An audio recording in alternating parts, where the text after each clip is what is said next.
예, 오늘 귀한 찬양 감사합니다. 오늘 설교 주제랑 같은 내용이라 더욱 감사드립니다. 여러분 다 휴대폰 다 갖고 계시지요? 어, 휴대폰 어디 있습니까? 뭐 오줌에 있는 분들, 뭐 손에 또 가방에 있는 분들 여러 가지 있겠지요. 저도 지난주에 이 휴대폰을 가져와서 그 차에다가 둔다고 하는 게 이게 미끄러져 가지고 우리 이 주차장, 이 교회 주차장이 자갈 마당이잖아요. 그 떨어져서 액정이 끼어졌어요. 그래, 지난주에 그 아는 대로 월요일 날 총회인데 주일 날 액정이 끼어지고 총회 올라가서 문자를 주고받으려니까 액정이 끼어져가지고 문자가 잘 안 보여요. 그래, 야, 참 불편하다. 이런 가운데 있다가 주중에 이제 해결을 받고 나서 왔는데 깨어진 액정을 이렇게 보면서 이게 우리의 내면의 상태일 수도 있다. 깨어져 있는 거예요. 화면이 안 보여요. 그 제가 휴대폰 주인인데도 화면을 누르는데 누를 수 있는 키판이 안 보여요. 글자판이 안 보여요. 그러니 이 글자를 집어넣어서 문자를 보내야 되는데 이게 안 되는 거예요. 그래서 그 간단한 그 사고를 당하면서 우리의 이 내면이 휴대폰 액정처럼 맑아야 명령이 들어가고 입력이 되고 변화가 일어나는데 깨어져 있으면 그 명령어가 입력이 안 되는 그런 일이 벌어지겠구나. 오늘 예배하는 중에 깨어진 액정 같은 우리의 마음도 우리의 심정도 회복되고 치유되는 축복의 예배가 되기를 주의 이름으로 축원합니다. 여러분, 살아있는 참된 교회는 세 가지 운동이 일어나고 이것이 한 번으로 끝나는 게 아니라 지속이 됩니다. 그 운동이 뭐냐? 바로 갈멜산 운동이에요. 여러분, 갈멜산 이러면 그 재빈이 어디가 붙나요? 물어볼랬더니 갈멜산 운동의 등장인물이 주인공이 누구지요? 예, 엘리야지요. 그 엘리야가 그 갈멜산에서 뭐 했습니까? 불의 사자, 능력의 사자로 하늘에 불이 내려가지고 그 이방신 선지자들을 물리치는 큰 능력이 임했지요. 여러분, 하나님의 능력과 응답이 여러분 날마다 누려지는 교회가 되어지도록 날마다 기도할 수 있기 바랍니다. 주의 능력으로 응답하시는 하나님의 손길을 보게 하여 주옵소서. 그런데 호렙산 운동인데 이게 뭡니까? 열왕기하 19장에 보니까 이 불의 능력으로 응답받았던 엘리야가 이세벨의 명령을 듣고 어떻게 반응합니까? 첫 번째로 아무 이상 없이 깨어 있었다. 두 번째로 낙심하고 죽고 싶어서 하나님 내 생명 가져가세요 기도했다. 세 번째 못 봤다.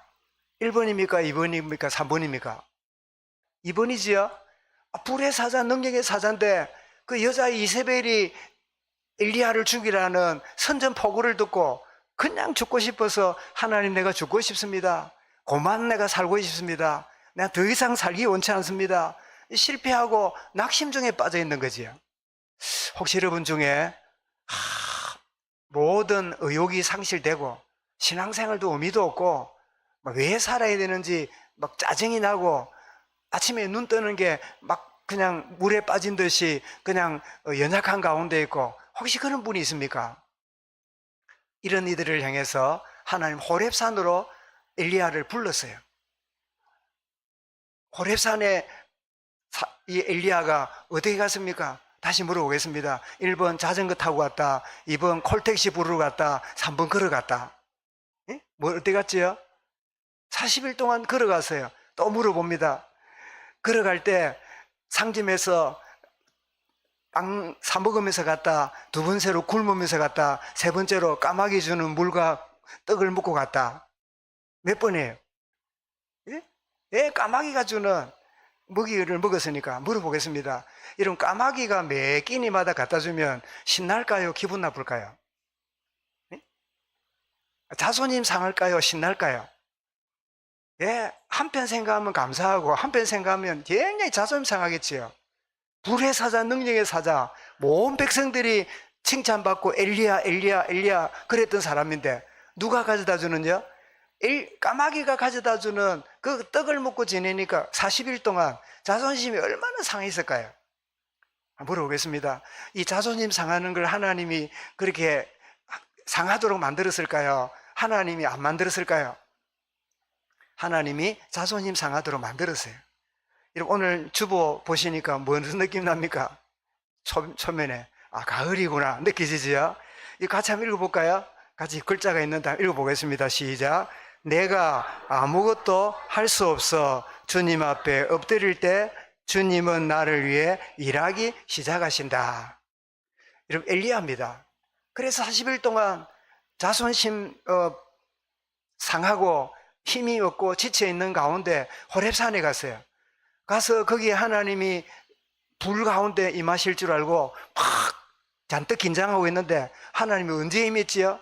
1번 불 가운데 임했다. 10분 두 번째 소낙비 가운데 임했다. 세 번째로 조용한 가운데 임했다. 1번입니까? 2번입니까? 3번입니까? 예? 우리 안경희 성도님 몇 번일 같아요? 3번이겠지요. 오늘 막 답이 3번이 많으니까. 그죠? 수능 시험도 이래 나오면 만점 먹을 텐데. 아니, 불에 임하고 막 굉장한 태풍에 임하고 굉장하게 임한 줄 알았더니 하나님이 세미한 가운데 임하시는 거예요. 여러분, 호렙산 운동은 예배입니다. 여러분, 예배 가운데 임하시는 세미한 음성을 듣는 복된 시간이 되기를 바랍니다. 지쳐있고 실패하고 죽고 싶은 엘리야에게 하나님 나타나서 새로운 시작을 주시는데 뭐라고요? 나는 끝났습니다. 나 외에는 아무도 없습니다. 나는 막 너무 힘듭니다. 막 우리 집안, 우리 교회, 내 주변에 막 아무도 없습니다. 그런 사람들이 주로 극단적인 선택을 하잖아요. 그런데 엘리야가 여러분 영적으로 처져 놓으니까요. 여러분 영적인 이로 처지면 착각이 일어납니다. 뭐라고요? 나밖에 없다고. 하나님이 일 안 하신다고. 근데 하나님 뭐라고요? 엘리야야, 바알에게 무릎 꿇지 않는 사람이 있다. 몇 명이라고요? 7,000명이 있다. 이 7,000명을 찾아내기 위해서 너는 뭐 해야 된다고요? 엘리사를 제자로 택하고, 그래서 제자운동, 후대를 세우는 도단성 운동이 일어나는 이 놀라운 일을 하나님 말씀해 주셨어요. 여러분, 하나님의 새로운 시작이 우리가 지치고 낙심하고 연약할 때 하나님의 새로운 시작이 있음을 믿으시기 바랍니다. 하나님의 새로운 시작이 있다. 그래서 여러분, 교회 안에 갈멜산 운동, 호렙산 운동, 이 도단성 운동이 계속적으로 시작되고 유지되는 축복을 누려가야 돼요. 이 운동이 계속적으로 체험되어지기를 주의 이름 축원합니다. 여러분, 지난주에는 복음적인 교회는 세 가지 뜰이 있다 그랬지요. 첫 번째 무슨 뜰이지요? 예, 이방인의 뜰. 이방인들이 주께로 나와서 구원받는 역사 일어나야 돼요. 우리끼리만 모여 있는 게 아니라. 두 번째 무슨 뜰이지요? 이들이 복음 안에 치유받아야 돼요. 구원받았지만 내가 생명은 건졌지만 몸이 아직도 치유받을 게 많아요. 그래서 회복실에 가서 회복을 해야 되듯이 치유받는 일이 일어나요. 세 번째는 뭐예요? 이 운동이 렘넌트 통해서 어린 아이들을 위한 뜰, 후대운동, 생명운동, 미래가 계속적으로 있는 이 축복의 운동이 일어나야 돼요. 그래서 주님, 세 가지 뜰이 활성화되는 축복을 교회가 누리게 해 주옵소서. 주님, 세 가지 운동이 일어나고 지속되도록 역사하여 주옵소서. 이런 마음에 담고 기도 제목으로 삼는 귀한 아침이 되기를 바랍니다. 오늘 본문은 우리가 모든 죄를 용서받았잖아요. 용서받았는데 예수님이 뭐라 했습니까? 다 이루었다. 모든 죄를 다 끝냈다. 다 모든 것을 해결했다. 라고 말씀했는데 우리 아멘합니다. 그냥 물어보겠습니다. 예수님이 모든 죄를 끝냈다는 그 사건이 작년에 이루어졌을까요? 2000년 전에 이루어졌을까요? 2000년 전에 예수님이 십자가에 갈보리산에 십자가 매달리시면서 모든 죄 끝났다 선포했잖아요. 그럼 물어보겠습니다. 오늘 너무 많이 묻는 것 같은데 예수님이 보실 때 우리는 지금 몇 년 뒤의 사람입니까? 예수님 그 시점에서 볼 때 우리는 몇 년 뒤에 지금 있습니까? 2000년 뒤의 사람이잖아요. 2000년 미래에 있는 우리잖아요. 그래 묻는 요지가 이겁니다. 예수님이 2000년 전에 십자가에서 다 너희 죄를 해결했다. 아멘 한단 말이에요. 그러면 2000년 뒤에 있는 우리의 죄도 용서했을까요? 아멘. 아니 2000년 뒤에 태어나도 안 했는데, 우리 얼굴도 태어나지도 안 하고 주민등록 등록도 안 했는데 2000년 뒤에 태어날 우리 죄까지 용서했다고요? 진짜 이게 믿어집니까? 이게 믿어지면 내가 앞으로 몇 년 더 살까요? 물어보겠습니다. 100년 더 살 겁니다. 하준이 정도는 들어도 되겠네. 그런데 여기 막 100년 더 살아 그러면 그럴 사람이 아무도 없을 거예요. 마음은 그럴지 몰라도. 거의 뭐 수십 년 지나면 저나 여러분이나 다 떠나가고 후대들이 앉아있는 자리가 되겠지요. 그러면 내가 예수 믿음으로 내 과거 죄가 용서받았잖아요. 내 지난날의 허물 용서받았잖아요. 그런데 내가 또 잘못을 범하거나 생각하거나 또 죄를 지을 수 있잖아요. 그러면 이 죄가 용서받습니까? 안 받습니까? 용서 받습니까? 못 받습니까? 아니 예수님이 2000년 전에 용서해놨다 안 합니까? 그러면 내 앞으로 50년 이후까지 지을 죄까지도 이미 주님 뭐 해놓으셨죠? 다 용서해 놓으셨잖아요. 용서해 놓았다. 여기서 두 가지 이론이 나옵니다. 하나는 다시 죄를 지었어요. 그럼 뭐 해야 돼요? 회개해야 돼요. 주님 내 죄인입니다. 또 죄를 지었습니다. 자, 그래서 죄를 지었습니다. 또 죄 지었습니다. 이럴 때 그 기도하는 의식 속에는요, 죄의 노예가 되어 있다는 뜻이에요. 내가 회개해도 용서받아도 또 죄 지을 거야. 그 전에 그랬잖아. 내가 용서를 받았는데 또 잘못을 하고 있는데, 내가 용서를 빌고 있지만 또 나는 이 잘못을 또 하게 될 거야 라고 하는 죄의 종노릇 하고 있는 증거가 내가 지은 죄를 회개하고 있는 거예요. 두 번째 다른 또 이론이 있습니다. 자, 모든 죄를 용서받았으니까 이제는 우리는 더 이상 회개할 것 없고 죄를 지어도 상관없어. 무슨 죄를 지어도 주님이 십자가로 끝냈기 때문에 더 이상 회개할 거 없고 우리는 어떻게 살아도 괜찮아. 무슨 짓을 해도 괜찮아. 구원파 같은 그런 회개 불용, 회개 필요 없다. 그런 주의가 나와요. 첫 번째는 뭐라고요? 죄를 지었으니까 회개해야 돼 라는 주의가 나오고, 두 번째는 뭐라고요? 우리는 용서받았으니까 무슨 죄를 지어도 괜찮아. 다 끝나서 우리는 무슨 일을 해도 하나님이 다 받아들이셔. 이런단 말이에요. 그 전제하에 바울이 로마서 6장을 말씀하고 있는 겁니다. 여러분, 죄 용서받은 우리가 다시 죄를 지을 수 있습니까? 이러면 O입니까? X입니까? 이번에는 보기 두 개입니다. O일까요? X일까요? O겠지, 그죠? 아니 목사님, 분명히 내가 용서받았지만 지금도 앉아가지고 생각으로 죄 지을 수 있잖아요. 그죠? 이번 주말 되면 그 시댁에 그 시자 달린 누구, 생각만 해도 보골이 나고 열이 오르고, 그 생각 자체가 뭐지요? 이미 죄를 짓고 있잖아요. 생각도 죄거든. 그죠? 우리가 용서받았지만 지을 수 있잖아요. 그런데 중요한 거는 죄를 짓기도 하지만 잠깐 실족이지 그 죄의 종노릇 하고 있는 게 아니라는 것을 바울이 우리에게 알려주고 있는 거예요. 우리가 허물을 지을 수 있습니다. 잘못할 수 있습니다. 그러나 잠깐 실족이지 다시 불신자처럼 죄의 종노릇 하는, 아이고 나는 뭐 결국 죄를 이길 수 없구나, 나는 죄를 지을 수밖에 없는 그런 연약한 존재구나 라고 생각한다면 그거 속는 거라, 그 이야기를 하는 겁니다. 구원받았으니 죄를 지어도 되는가? 바울이 반문합니다. 5장 20절에 보면 그렇죠. 죄가 더한 곳에 은혜가 넘친다니. 죄가 많은 곳에 뭐가 넘친다고요? 은혜가 넘친다 그런단 말이에요. 그렇다면 마음껏 죄 지어도 되느냐? 1절에서 반문하는 겁니다. 바울이. 그런즉 우리가 무슨 말하리요? 은혜를 더하게 하려고 죄에 거하겠느냐? 이 말은 죄를 짓고 죄의 구렁텅이에 빠질 수 있겠느냐?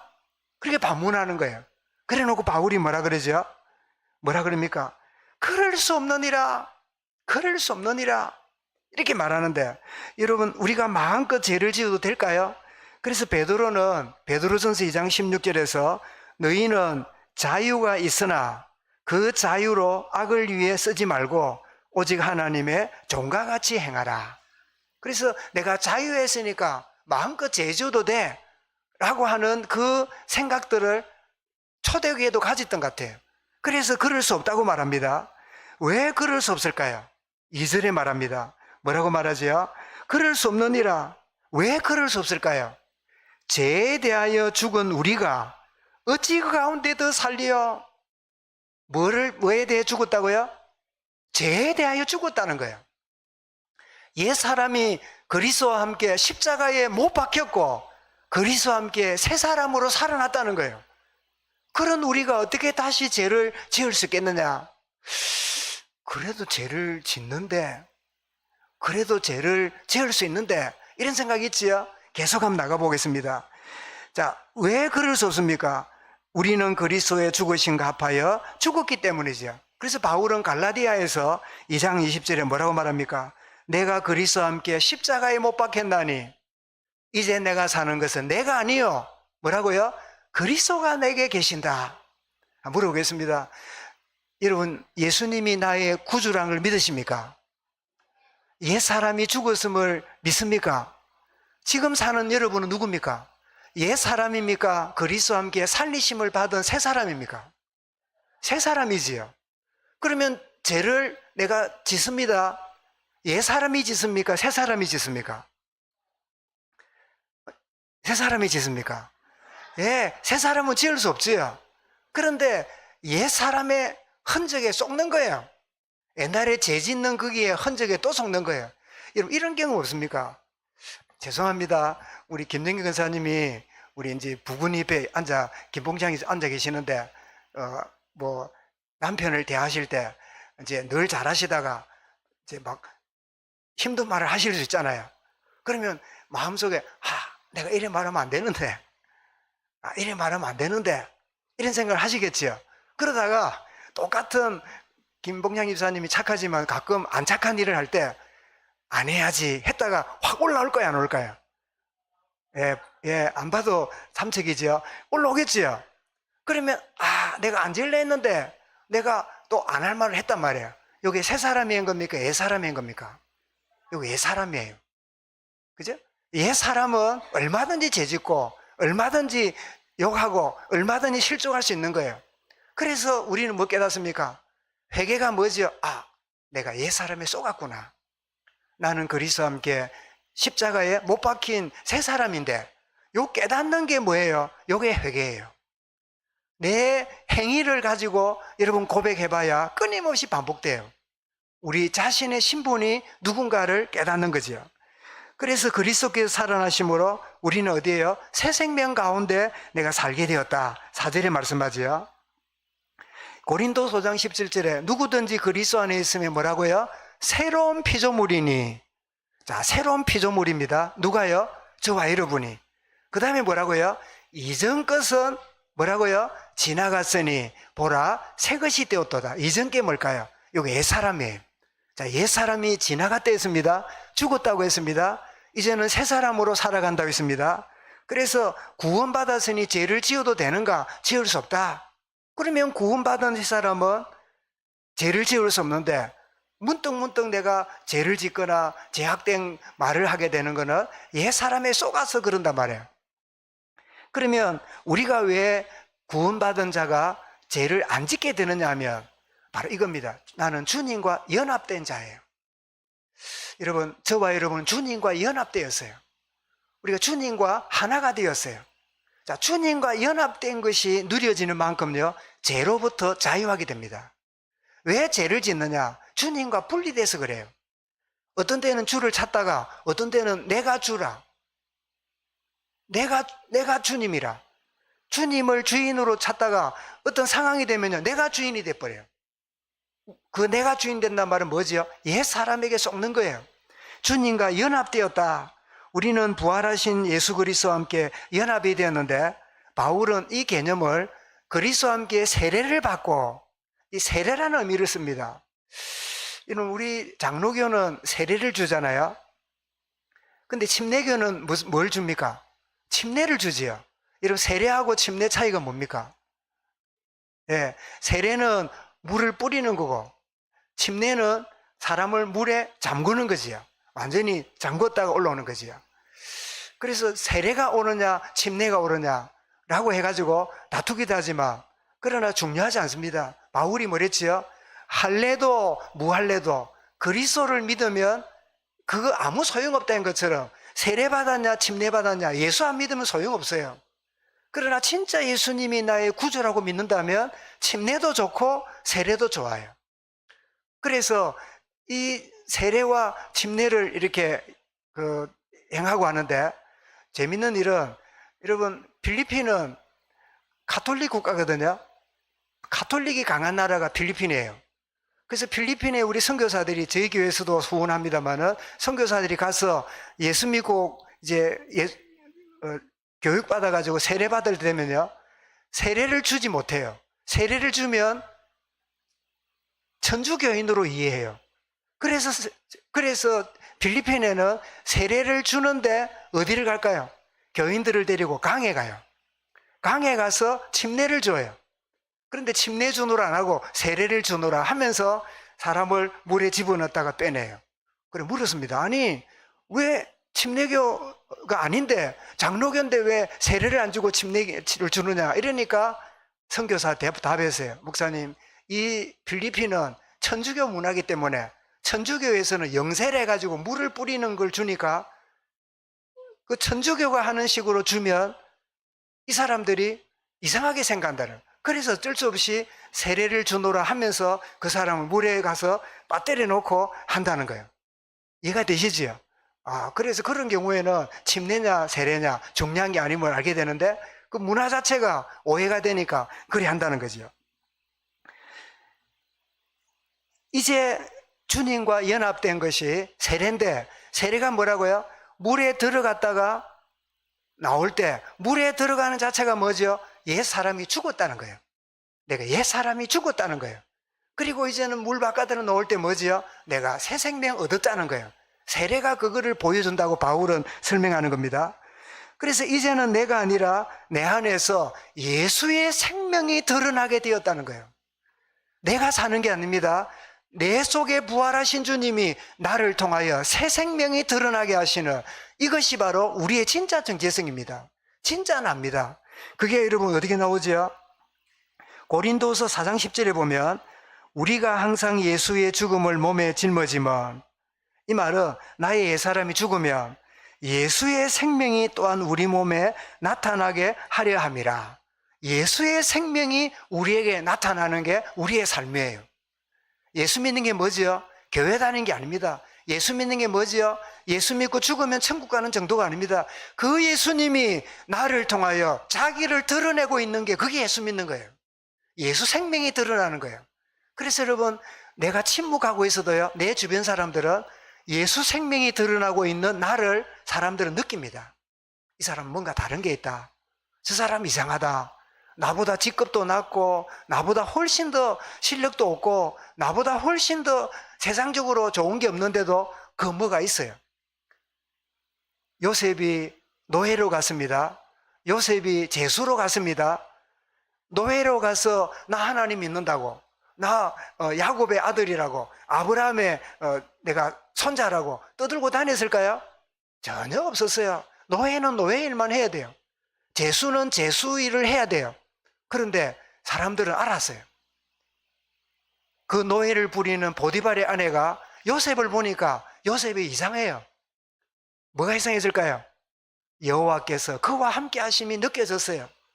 애굽의 왕이 바로가 그 제수인 요셉을 보니까 요셉이 달라요. 뭘까요? 예수 생명이 나타나고 있다는 거예요. 여러분 전도가 뭘까요? 예수 생명이 우리를 통하여 나타나는 그게 전도의 시작입니다. 아멘. 목사님 내가 뭐 사람들에게 뭐 이렇게 인정을 못 받고 내가 뭐 이렇고 내 말을 별로 안 좋아하고 그 말은 옛 사람으로 살아서 그래요. 예수의 생명이 주님 나를 통하여 드러남을 보게 해 주옵소서. 여러분 새로운 기도의 시작이 될 수 있길 바랍니다. 그래서 옛 사람이 예수와 함께 십자가에 못 박힘으로 다시는 죄의 종로로 할 수 없는데, 그런데 제가 조금 전에 서론에 말씀을 드렸는데 요한일서 5장 18절에 보면요, 놀라운 말씀이 나옵니다. 하나님께로 부터 난 자는 다 범죄하지 아니하는 줄을 우리가 아노라. 하나님께로 난 자마다 뭐 한다고요? 범죄하지 않는다는 거예요. 그런데 그 다음에 보니까 하나님께로부터 나신 자가 그를 지킴에 악한 자가 그를 만지지도 못하느니라. 저는 이 말씀을 읽고는 한참 동안 이해가 안 됐어요. 아니, 하나님께로 난 자는 거듭난 예수 믿는 자잖아요. 그런 자는 범죄하지 않는다네. 아니, 나는 살아오면서 알게 모르게 지은 허물이 있는데 왜 범죄하지 않는다고 말씀을 하고 있을까? 그리고 하나님께로부터 나신 자가 그를 지키심에 악한 자가 그를 만지지도 못하느니라.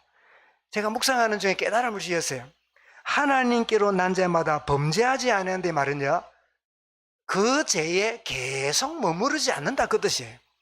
잠깐 실족할 수 있지만, 잠깐 내가 넘어질 수 있지만, 잠깐 내가 허물에 빠질 수 있지만 내가 그 자리에 머물러 있지 않다는 거예요. 나는 죄를 지어도 돼, 아무렇게 살아도 돼, 나는 오직 복음이니까 괜찮아. 지난주 우리 총회를 하면서 이런 문제가 우리 총회 안에 몇 건이 터졌어요. 그래가지고 막 회개해야 된다, 그냥 넘어가자, 막 이런 일이 벌어졌어요. 여러분, 잘못하면 여러분 이 구원파 소리 듣는 자리에 들어갈 수도 있겠다 싶어요. 그래도 된다가 아니라 우리가 덮어주고 우리가 용서하고 이해하되 그래서는 안 돼. 그거는 옛사람이야. 복음이라면 그것은 잘못이라고 말해줘야지요. 덮어주는 거하고 잘못이라는 말하고, 여러분 다른 말 같아도요, 사실은 같은 처럼 보이지만 사실은 의미가 다르잖아요. 덮어주는 거는 덮어주지만 잘못은 잘못이라고 알아야 되잖아요. 안 그래요?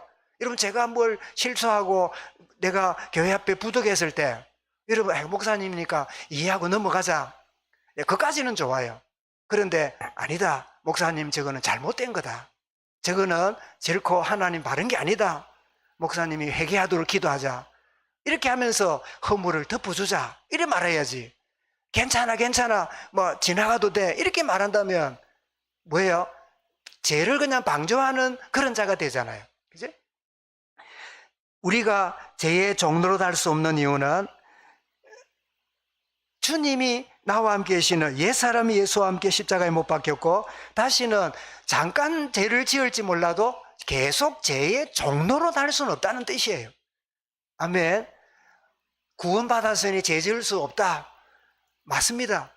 그러나 그 말은 맞는 말이 아닙니다. 잠깐은 지을 수 있지만 재빨리 새 생명의 나의 신분과 정체성으로 돌아오기 때문에 죄의 종로로 하지 않는다 그 말이에요. 저와 여러분이 허물에 빠질 수 있지만 죄의 종로로 하는 자리에는 빠지지 않도록 주님이 지키시는 거예요. 아멘. 그런데 죄를 계속 지으면서도 회개치 않고 계속적으로 유지하고 있다면 그는 진짜 예수 믿는 사람인지 거듭난 사람인지 그 자체를 한번 살펴봐야 돼요. 진짜 거듭났고 구원받은 자가 맞다면 잠깐의 실족이나 실수할 수 있지만 그 길을 계속 유지하면서 그 자리에 빠져 있는다는 것은 있을 수 없는 이야기예요.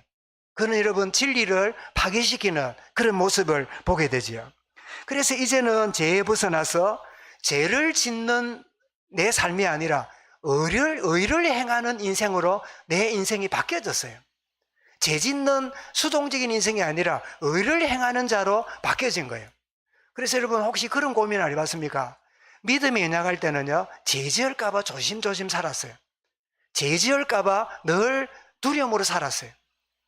영적으로 성숙하면요, 의를 행하고 주님의 선하신 뜻에 내가 쓰임 받으려고 내 삶이 긍정적으로 바뀌기 시작합니다. 말하는 것도 조심하고 행동하는 것도 조심하고 전화 한 통 거는 것도 혹시 이 사람한테 이래 말할까 저래 말할까, 날 내가 누구한테 상처 줄까봐 오해받을까봐 그런 수동적인 말이 아니라 생각이 날 때 전화도 걸고 만나기도 하고, 왜? 나를 통하여 의를 이루시는 새 생명을 드러내시는 주님과 연합된 것이 깨달아지고 누려지니까 나를 통하여 어떻게 해요? 사람이 살아나고 회복이 되고 치유가 되고 변화가 일어나는 그런 축복을 누리게 되는 거예요. 죄를 짓지 않을까 하는 수동적인 게 아니라 나를 통하여 의의 열매가 맺어지는 이 사실을 아니까. 그래서 갈라디아 6장 14절에 말씀하고 있지요. 그러므로 말미암아 그리스도로 말미암아 세상이 나에 대하여 십자가에 못 박히고 내가 또한 세상에 대하여 그러하니라. 자, 세상을 조심조심 살았습니다. 어디 가는 것도 두려웠습니다. 누구 만나는 것도 겁이 났습니다. 죄 지을까 봐. 그런데 이제는 뭐라고요? 세상이 나에 대해 죽었고 내가 세상에 대해 죽었으니 어디를 가고 누굴 만나든지 나는 죄 가운데 있지 않고 의를 행하는 자로 살게 되어졌단 말이에요. 이거를 갈라디아 말씀하고 있지요. 베드로서 2장 24절에 친히 나무에 달려 몸으로 우리 죄를 담당하셨으니 이는 우리로 하여금 죄에 대하여 죽고 의에 대하여 살게 하려 하심이라. 죄 짓지 않을까 두려워하는 우리 아니라 나를 통하여 오늘도 하나님 의의 열매를 맺게 하시는데 주여 나의 걸음을 인도하여 주옵소서. 이런 여러분 기도로 바뀌어지는 거지요. 그래서 나의 옛자는 십자가로 끝났고 이제는 새로운 자아로 살아가고 있는 게 우리의 진정한 정체성이에요. 갈라디아 2장 20절 끝에 나오지요. 내가 산 것은 내가 아니라 그리스도가 사신 것이라. 내가 사는 것은 나를 사랑하사 십자가 죽으신 그리스도를 믿는 믿음 안에 사는 것이니라. 이런 자리에 나왔단 말씀이지요. 자, 주님과 연합됐다는 말을 다른 말로 바울은 설명합니다. 그리스도와 함께 하고 있다는 거예요. 함께 하고 있는 우리. 그리스도와 함께 죽고 살아서 주님과 영원히 함께 하게 되었습니다. 영원히 함께 한단 말이 뭐지요? 죽음 이후에도 주님이 함께 하세요.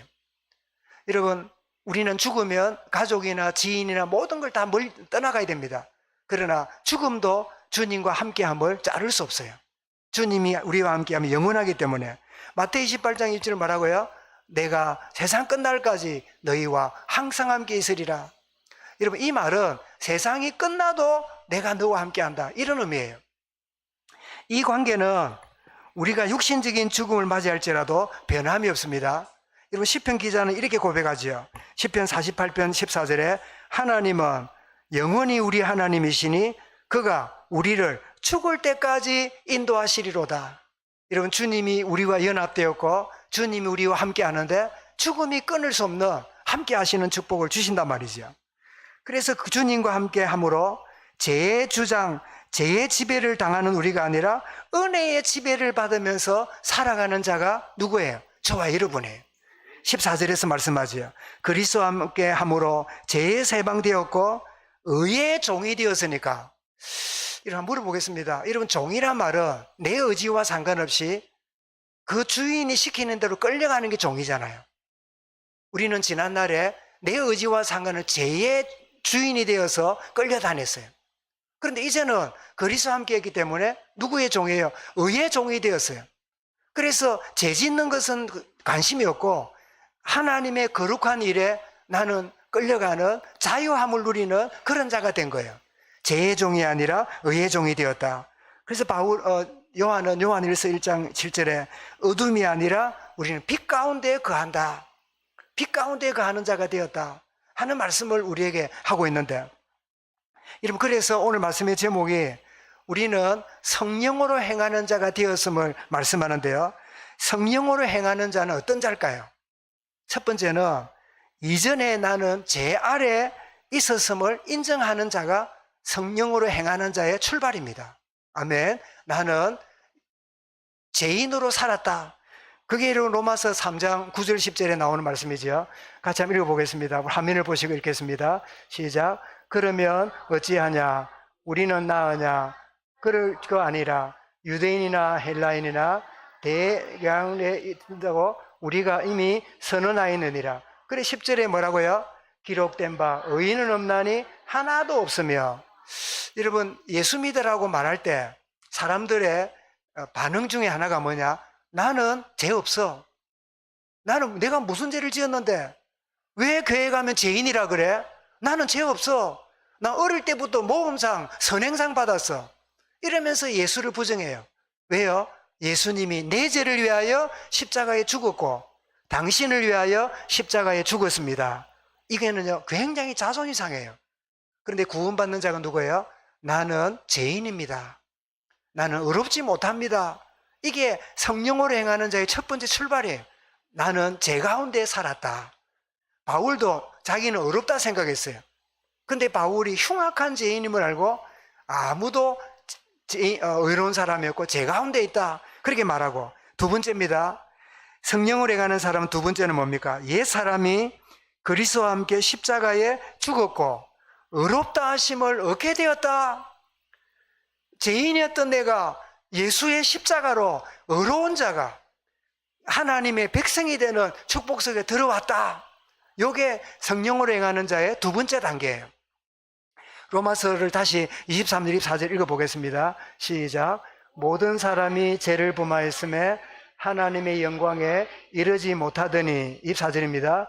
그리스도 예수 안에 있는 속량으로 말미암아 하나님의 은혜로 값없이 의롭다 하심을 얻은 자 되었느니라. 자, 첫 번째는 뭐라고요? 나는 죄 가운데 있었다. 나는 죄인이었다. 두 번째 뭐라고요? 예수 그리스도로 말미암아 나는 의로운 자가 되었다. 이게 성령으로 행하는 자의 두 번째 깨달음입니다. 세 번째입니다. 이제는 나는 새 사람 된 나에게 네 힘으로 살아라. 구원했으니까 열심으로 살아라. 열심으로 노력하고 종교생활하다가 천국 만나자. 그러지 않고 뭐라고요? 예수 믿는 우리에게 성령을 영원히 우리 속에 주셨어요. 그 계시는 성령이 우리에게 뭐예요? 열매 맺도록 우리 삶을 인도하세요. 그게 성령으로 행하는 자의 모습입니다. 로마서 15장 5절, 요한복음 15장 5절부터 읽겠습니다. 나는 포도나무여 너희는 가지라. 그가 내 안에 거하면 사람이 열매를 많이 맺나니 나를 떠나서는 너희가 아무것도 할 수 없음이라. 여러분, 우리가 주님을 떠난 상태에서 아무것도 할 수 없는 정도가 아닙니다. 선한 것은 아무것도 못하면서 뭐는 열심히 했지요? 죄는 열심히 지었어요. 주님을 떠난 우리는. 그런데 주님과 함께 거하면, 내 안에 거하면, 가지가 열매에 나무에 붙어 있으면 열매를 저절로 맺는다고 말씀하지요. 그 다음에 로마서 7장 4절로 가보겠습니다. 로마서 4장 7장은 엄한 율법인 남편과 선하고 부드러운 남편인 그리스도와의 가정 이야기를 가지고 말씀하는데요. 한 몇 주 뒤에 말씀 낼 건데, 일단 7장 4절의 말씀을 읽어보겠습니다. 같이요. 그러므로 내 형제들아, 너희도 그리스도의 몸으로 말미암아 율법에 대하여 죽임을 당하였으니 이는 다르니 곧 죽은 자 가운데서 살아있는 신에게 가서 우리가 하나님을 위하여 열매를 맺게 하려 함이라. 열매를 맺으라는 말이 아닙니다. 그리스도와 연합하면, 그리스도와 함께하면, 예수의 생명이 나타나면 우리를 통하여 뭐예요? 열매가 맺어지게 된다는 거예요. 내가 열매 맺으려 하는 것은 종교생활이요. 주께서 나를 통하여 열매를 맺도록 인도하신다 라고 믿고 주님과 동행하면 그게 뭐예요? 복음 누리는 생활이 되는 거예요. 오늘 우리가 성령으로 행하는, 나는 죄인이었습니다. 그런데 그리스도로 말미암아 의인이 되었습니다. 이제는 내 안에 성령으로 온전히 나를 인도하심으로 열매 맺는, 선한 열매를 맺는. 그러면 여러분, 뭐와 멀어질까요? 점점점 또 죄를 지었네, 또 잘못했네, 또 내가 거기 쏘갔네, 하고 내가 왜 그런 말을 했지, 왜 내가 누구한테 상처를 줬지, 그런 수준에서 점점점 멀어지면서 우리의 삶이요, 주님과 동행하면서 열매 맺는 인생으로 살아가는 이런 성령으로 행함으로 열매가 맺어지는 그런 축복의 그런 은혜가 넘치기를 주의 이름으로 축원합니다. 감사합니다. 주님, 우리가 구원받았지만 때로는 넘어지고 실족할 수 있는데, 그러나 죄의 종이 되지 아니하고 거기에 매이지 아니한 새 생명을 가진 우리에게 우리 안에 계시는 성령으로 깨닫게 하심으로 주를 위하여 열매를 맺어가며 그 열매가 맺어지는 축복을 누려가는 성령으로 행하는 자가 되었음을 확신하며 이 축복을 마음껏 누리는 우리 모든 성도들, 모든 자녀들, 모든 삶 가운데 축복 누려가도록 역사하시고 깨닫게 하시며 인도하여 주시옵소서. 주 예수 그리스도 이름으로 기도드리옵나이다. 아멘. 우리 찬송 드리겠습니다. 191장